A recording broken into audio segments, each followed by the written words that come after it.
Hay algo en ese viento y en el eco más allá de él que suena, parece, gusta y huele como muerte. Está en el aire. Siento que llega. Señor, haced que responda gozoso cuando llegue mi llamada.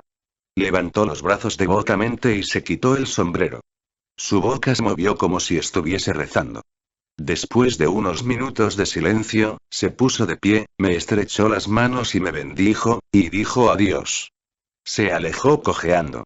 Todo esto me impresionó mucho, y me puso nerviosa. Me alegré cuando el guardacostas se acercó, anteojo de larga vista bajo el brazo. Se detuvo a hablar conmigo, como siempre hace, pero todo el tiempo se mantuvo mirando hacia un extraño barco. No me puedo imaginar qué es, me dijo. Por lo que se puede ver, es ruso. Pero se está balanceando de una manera muy rara. Realmente no sabe qué hacer. Parece que se da cuenta de que viene la tormenta, pero no se puede decidir a navegar hacia el norte al mar abierto, o a guarecerse aquí. Mírelo, otra vez. Está maniobrando de una manera extremadamente rara. Tal parece que no obedece a las manos sobre el timón. Cambia con cualquier golpe de viento. Ya sabremos más de él antes de mañana a esta misma hora. Vi recorte del Daily Graph, 8 de agosto, pegado en el diario de Mina Murray, de un corresponsal. Whitby, una de las tormentas más fuertes y repentinas que se recuerdan acaba de pasar por aquí, con resultados extraños. El tiempo un tanto bochornoso, pero de ninguna manera excepcional para el mes de agosto. La noche del sábado fue tan buena como cualquier otra, y la gran cantidad de visitantes fueron ayer a los bosques de Mulgrave, la bahía de Robin Hood, el molino de Rick, Brunswick, Staithes y los otros sitios de recreo en los alrededores de Whitby. Los vapores Emma y Scarborough hicieron numerosos viajes a lo largo de la costa, y hubo un movimiento extraordinario de personas que iban y venían de Whitby. El día fue extremadamente bonito hasta por la tarde, cuando algunos de los chismosos que frecuentan el cementerio de la iglesia de Ashcliffe, y desde esa prominente eminencia observan la amplia extensión del mar visible hacia el norte y hacia el este, llamaron la atención un grupo de colas de caballo muy altas en el cielo hacia el noroeste. El viento estaba soplando desde el suroeste en un grado suave que en el lenguaje barométrico es calificado como 2. Brisa ligera. El guardacostas de turno hizo inmediatamente el informe, y un anciano pescador, que durante más de medio siglo ha hecho observaciones del tiempo desde Ashcliffe, predijo de una manera enfática la llegada de una repentina tormenta.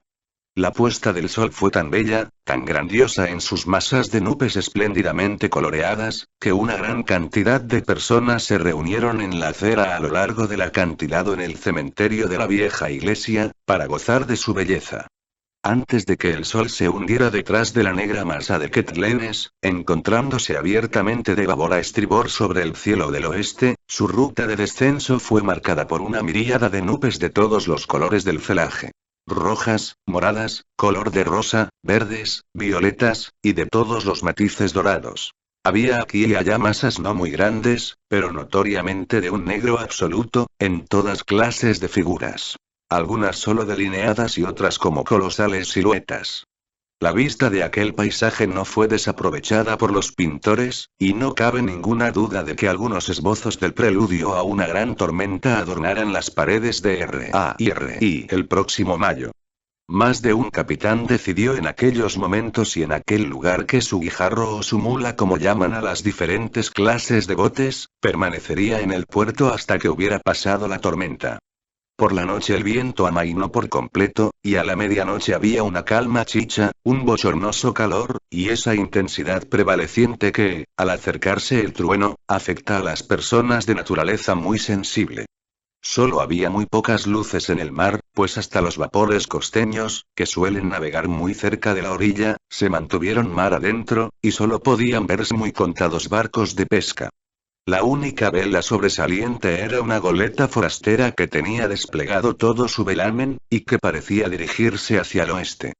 La testarudez o ignorancia de su tripulación fue un tema exhaustivamente comentado mientras permaneció a la vista, y se hicieron esfuerzos por enviarle señales para que arriaran velas, en vista del peligro.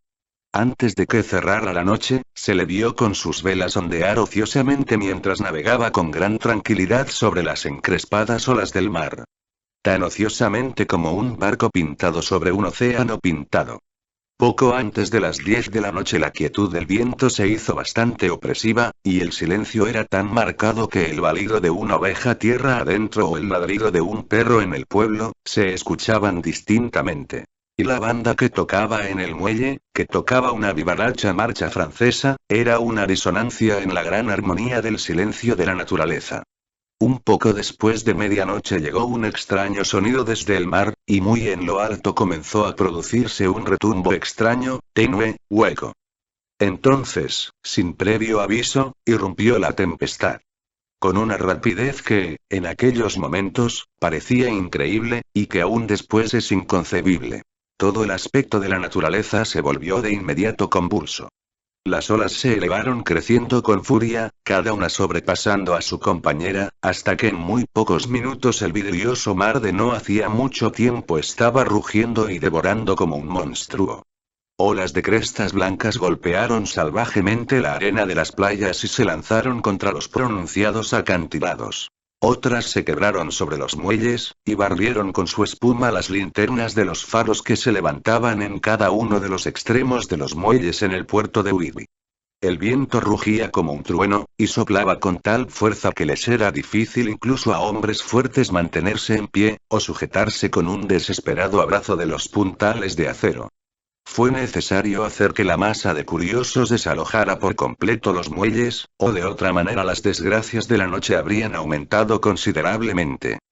Por si fueran pocas las dificultades y los peligros que se cernían sobre el poblado, unas masas de niebla marina comenzaron a invadir la tierra, nubes blancas y húmedas que avanzaron de manera fantasmal, tan húmedas, vaporosas y frías que se necesitaba solo un pequeño esfuerzo de la imaginación para pensar que los espíritus de aquellos perdidos en el mar estaban tocando a sus cofrades vivientes con las viscosas manos de la muerte, y más de una persona sintió temblores y escalofríos al tiempo que las espirales de niebla marina subían tierra adentro.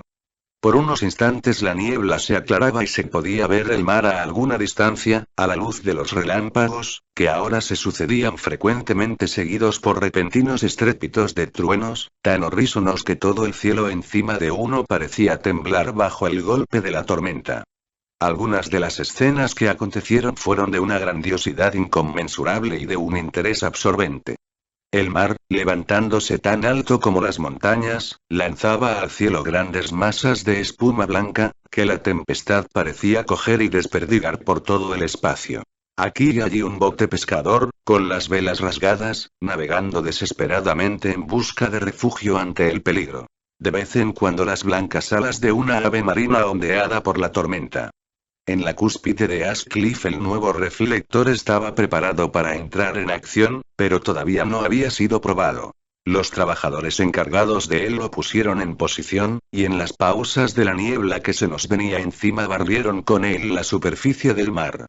Una o dos veces prestó el más eficiente de los servicios, como cuando un barco de pesca, con la borda bajo el agua, se precipitó hacia el puerto, esquivando, gracias a la guía de la luz protectora, el peligro de chocar contra los muelles.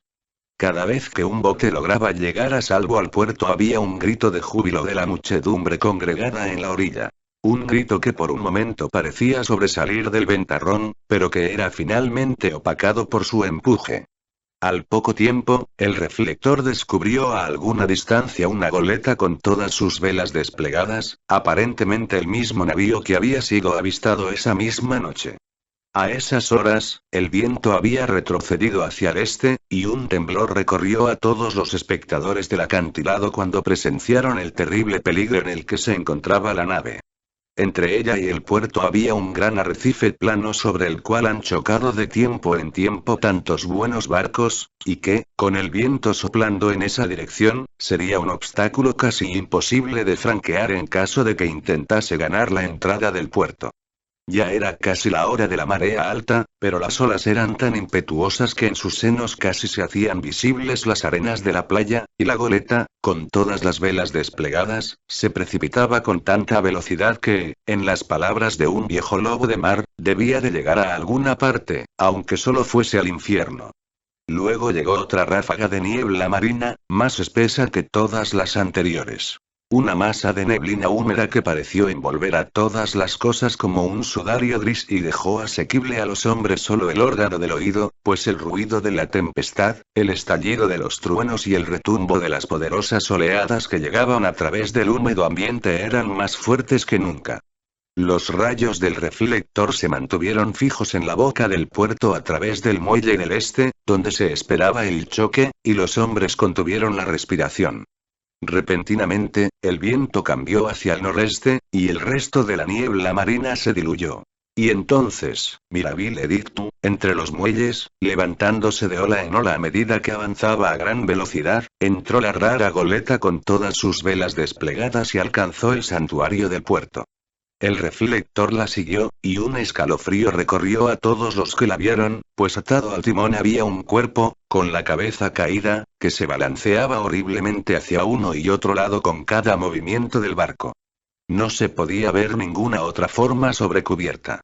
Un gran estado de reverencia y temor sobrecogió a todos cuando vieron que el barco, como por milagro, había encontrado el puerto, guiado solamente por las manos de un hombre muerto. Sin embargo, todo se llevó a cabo más rápidamente de lo que tardó en escribir estas palabras.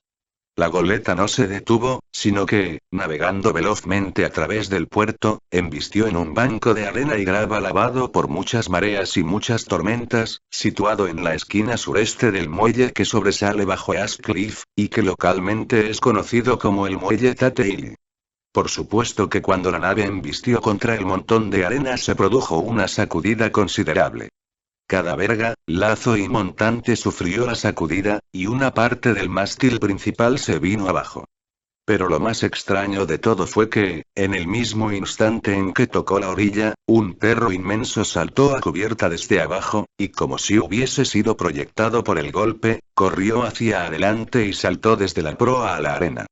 Corriendo directamente hacia el empinado acantilado donde el cementerio de la iglesia cuelga sobre la callejuela que va hacia el muelle del este, tan pronunciadamente que algunas de las lápidas, transatlánticas o piedras atravesadas, como las llaman vernacularmente aquí en Whitby, se proyectan de hecho donde el acantilado que la sostenía se ha derrumbado, y desapareció en la oscuridad, que parecía intensificada justamente más allá de la luz del reflector. Sucedió que por casualidad en aquellos momentos no había nadie en el muelle de Tate Hill, pues todos aquellos cuyas casas se encontraban en la proximidad estaban, o en cama, o habían subido a las alturas para ver mejor. Por eso el capitán del guardacostas de turno en el lado este del puerto, que de inmediato corrió hacia el pequeño muelle, fue el primero que pudo subir a bordo. Los hombres que manejaban el reflector, después de escudriñar la entrada al puerto sin ver nada, dirigieron la luz hacia el buque abandonado y la mantuvieron allí. El capitán del guardacostas corrió sobre la cubierta de popa, y cuando llegó al lado de la rueda se inclinó para examinarla, y retrocedió de pronto como si estuviera bajo una fuerte emoción. Esto pareció picar la curiosidad general y un buen número de personas comenzaron a correr.